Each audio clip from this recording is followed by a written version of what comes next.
तरफ से भारत को मिली धमकी इसी रणनीति का हिस्सा है। यानी चीन केपी शर्मा ओली की मदद कर रहा है और केपी शर्मा ओली चीन के इशारे पर भारत पर दबाव बना रहे हैं।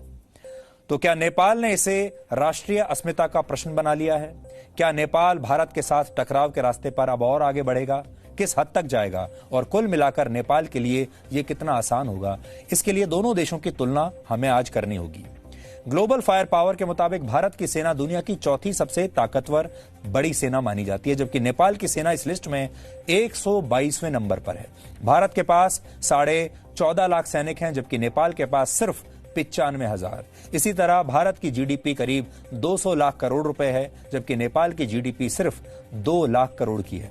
भारत में प्रति व्यक्ति राष्ट्रीय आय 1,35,000 रुपए है, जबकि नेपाल में प्रति व्यक्ति राष्ट्रीय आय करीब 80,000 रुपए है। भारत नेपाल को 54,300 करोड़ रुपए का निर्यात करता है, जबकि नेपाल भारत को सिर्फ 3,558 करोड़ रुपए का निर्यात करता है। नेपाल पेट्रोलियम प्रोडक्ट्स के अलावा गाड़ियां और दूसरे वाहन, कार और दूसरे वाहन, चावल और दवाइयों का भी भारत से आयात करता है, भारत से खरीदता है। इतना ही नहीं, नेपाल में होने वाले कुल विदेशी निवेश में 30% से ज्यादा हिस्सेदारी भारत की है और नेपाल में भारत की करीब 150 कंपनियां हैं जो बैंकिंग, इंश्योरेंस, शिक्षा, टेलीकॉम और पर्यटन के क्षेत्रों में काम कर रही हैं।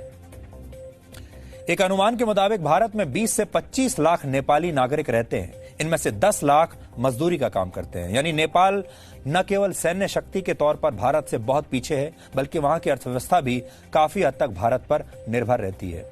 हम दोनों देशों की तुलना आज इस मंशा से नहीं कर रहे हैं कि ये दोनों देश कभी टकराएंगे। असल में इन दोनों देशों की कोई तुलना बनती ही नहीं है, इनकी कोई तुलना है ही नहीं। लेकिन फिर भी आपको अंदाजा आ जाए कि भारत के सामने नेपाल कितना छोटा देश है, नेपाल की कितनी सीमित क्षमताएं हैं, ये आपको बताने के लिए हमने एक छोटी सी तुलना भारत के साथ नेपाल की है। हालांकि इस तुलना का कोई ज्यादा मायने नहीं है, सिर्फ आपको यह पता चलेगा कि भारत कितना विशाल है, नेपाल अभी कितना छोटा देश है। लेकिन अगर नेपाल